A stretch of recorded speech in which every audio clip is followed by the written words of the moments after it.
এই সরকারের যারা দায়িত্বে আছে তাদেরকে অনুরোধ করতে চাই, এখনো আমাদের মধ্যে সরকারের মধ্যে সেই সরকারের অনেক প্রেতাত্মা অবস্থান করছে। তারা সমস্ত যে প্রচেষ্টা আমাদের গণতন্ত্রে ফিরে যাওয়ার, এই বাংলাদেশকে মুক্ত করবার, সেটাকে নস্বাত করবার জন্য তারা এখনো বসে আছে, চক্রান্ত করছে। এই চক্রান্ত থেকে জানতে হবে গণতন্ত্র দিবসে আজকে আমাদেরকে আবার সেই শপথ গ্রহণ করতে হবে। যেভাবে বুকের রক্ত দিয়ে আমাদের ছেলেরা এই সুযোগ সৃষ্টি করেছে, বুকের রক্ত দিয়ে হলেও আবার আমরা সেই সুযোগকে রক্ষা করবো, বাংলাদেশকে সত্যিকার অর্থে গণতন্ত্রের রাষ্ট্রে পরিণত করবো।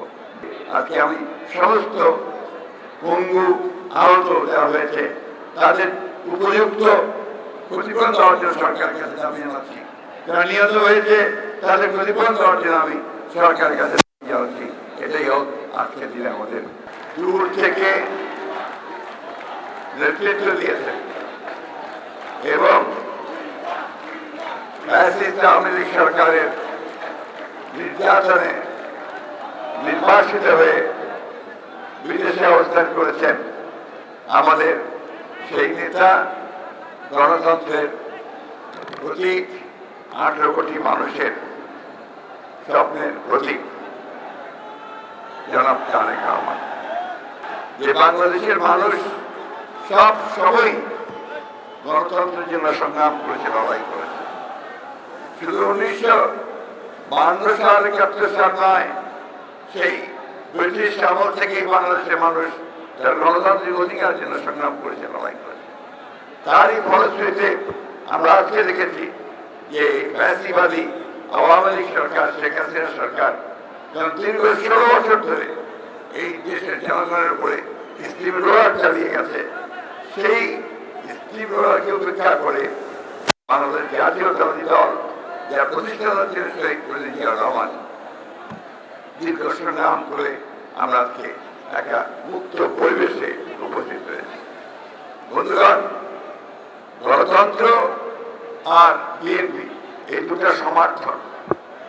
শহীদ প্রেসিডেন্ট জিয়াউর রহমান একদলীয় শাসন ব্যবস্থা থেকে বহুদলীয় শাসন ব্যবস্থা নিয়ে এসেছিলেন। বেগম খালেদা জিয়া রাষ্ট্রপতি শাসন থেকে প্রধানমন্ত্রী পার্লামেন্টারি শাসন নিয়ে এসেছিলেন। একটা সুষ্ঠু নির্বাচনের জন্য তিনি সেই কেয়ারটেকার গভর্নমেন্ট প্রচার চালু করেছিলেন। বাংলাদেশের জাতীয়তাবাদী দল আপনারা দেখেছেন 2016 সালে বেগম খালেদা জিয়া 230 দিয়ে গণতন্ত্রের যদি সাস্টেইনেবল হয়, রাষ্ট্রীয় টিকে থাকে, তার জন্য সংস্কারের কথা বলা হয়েছে। আমরা কিছুদিন আগে, বছর 2 আগে আমরা আবার সেই 31 দফা নিয়ে আমরা সংগ্রাম করেছি, লড়াই করেছি। এই 16 বছরে আমরা সবাই শুনেছি, আমি টুইট করতে চাই না, আমাদের অসংখ্য প্রাণ ঝরেছে, আমাদের অনেক লোক কারাগারে গেছে, নির্যাতিত হয়েছে। আজকে এখানে অনেক রিক্সাওয়ালা ভাই আছে আশেপাশে, যারা সেই গ্রামে থাকতে না পেরে তারা শহরে চলে এসে এখানে রিক্সা চালিয়েছে।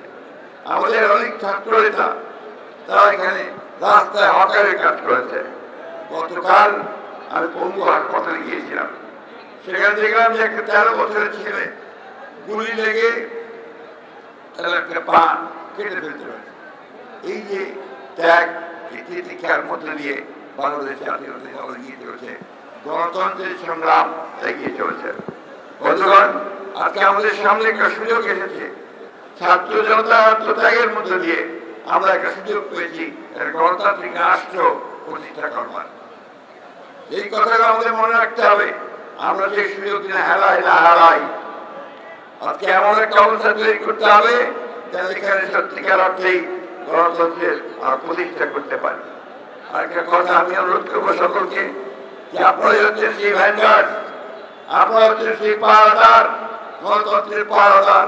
আপনারা সেই গণতন্ত্রের রক্ষা করেছেন, অতীতে লড়াই করেছেন, আপনারাই সেই গণতন্ত্রকে রক্ষা করবেন। এলো মুক্ত চিন্তার স্বাধীন দৈনিক খবরের কাগজ। এখন খবর হবে নিখাদ, নির্ভীক, নিরপেক্ষ।